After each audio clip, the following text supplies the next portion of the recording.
রবি, হৃদয়, বাবারা কোথায় গেলি? তোদের জন্যে ভাত বেড়ে অপেক্ষা করছি। তোদের বাবা একটি অনেক বড় মাছ এনেছে। মাছটা ভালো করে রান্না করেছি, তাড়াতাড়ি খেতে আয়।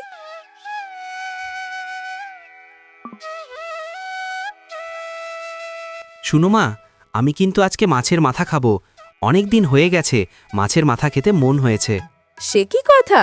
তোদের বাবা থাকতে মাছের মাথা খেতে চাস? বাড়িতে বাবা থাকলে মাছের মাথা ছেলেমেয়েদের খেতে নেই। এটা কোন দেশের আইন মা? আমি এইসব আইন মানি না। আমি মাছের মাথা খেতে পছন্দ করি। আমাকে মাছের মাথা খেতে দাও। তোর ভাই তো কখনো এই রকম করে না। সব সময় আগে বাবা মার কথা ভাবে আর সারা দিন খেটে মরে। বাবার সাথে ধান খেতে কাজ করে, পুকুরে মাছ মারে। তুই তো সারা দিন গায়ে হাওয়া লাগিয়ে ঘুরে বেড়াস। আহা, মা কি শুরু করলা? রবি এখনো ছোট। রবি যখন বড় হবে তখন কাজ করবে। তাকে এখন বকাবকি করো না। ওকে আর লাই দিয়ে মাথায় তুলতে হবে না। লাই দিয়ে দিয়ে খারাপ করছিস। তাই তো কোনো কাজ করে না, সংসারের কোনো দায়িত্ব পালন করে না। আমি তো খারাপ। আমি যা করি তাতেই দোষ। সব গুণ রয়েছে তোমার বড় ছেলের মধ্যে। আমি খাবো না, এই তো চললাম, তোমরাই খাও। রবি লক্ষ্মী ভাই আমার, খাবার ছেড়ে উঠতে নেই।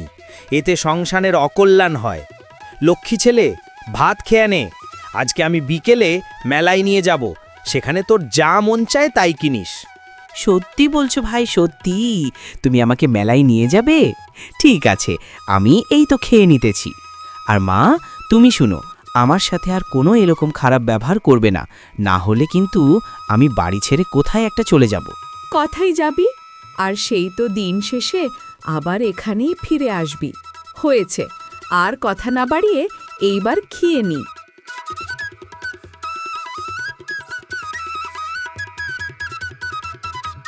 কি রে হৃদয়, এখন মাঠে কাজ করতে আসলি? তোর ছোট ভাই রবি কোথায়? ও কি গায়ে এইভাবে হাওয়া লাগিয়ে ঘুরে বেড়াবে? সংসারটা আর কিভাবে চলবে? আমারও তো বয়স হয়েছে, একা একা আর কদিন সামলাবো। এবার তো দুই ভাইকে সব দায়িত্ব নিতে হবে। রবি আসতে রাজি হলো না। বাবা মনে হয় বাইরে কোনো কাজে গিয়েছে। ঠিক আছে, আমি না হয় আজকে ধান খেতে কাজ করে দিচ্ছি, তুমি বাড়িতে গিয়ে রেস্ট নাও। বাইরে আবার কিসের কাজ? এসব আমার একদম ভালো লাগছে না। ওর অবহেলা আর অলসের কারণে জীবনে কিছুই করতে পারবে না। বাবা, ও এখনো ছেলে মানুষ। সংসারের দায়িত্বর বিষয়ে ও এখনো কিছুই বুঝে উঠতে পারিনি। রবি যখন বড় হবে তখন ঠিক দেখবে, সংসারের কথা ভাববে। মহাজনের কাছে আমার কত টাকা ঋণ। ঘর জমি বন্ধক রেখে টাকা এনেছিলাম, তোর মার চিকিৎসা করিয়েছিলাম। এই টাকা যদি সময় মতে শোধ না করতে পারি, তাহলে এই বাড়ি জমি নিলামে উঠবে। বাবা, তুমি এত চিন্তা করো না তো। দরকার হলে আমি জঙ্গলে কাঠ কাটার কাজ করব। কাঠ কেটে বাজারে বিক্রি করলে নাকি অনেক টাকা পাওয়া যায়। তুই আর কত করবে এসব? এখন ছোট ভাইটাকে কাজকর্ম শেখা। এইভাবে ঘুরে বেড়ালে জীবন কাটবে না।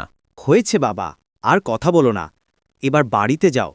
আমি ধান কাটার কাজ শেষ করে জঙ্গলে যাব কাঠ কাটার কাজ করতে। এরপর বাড়িতে ফিরে আসব।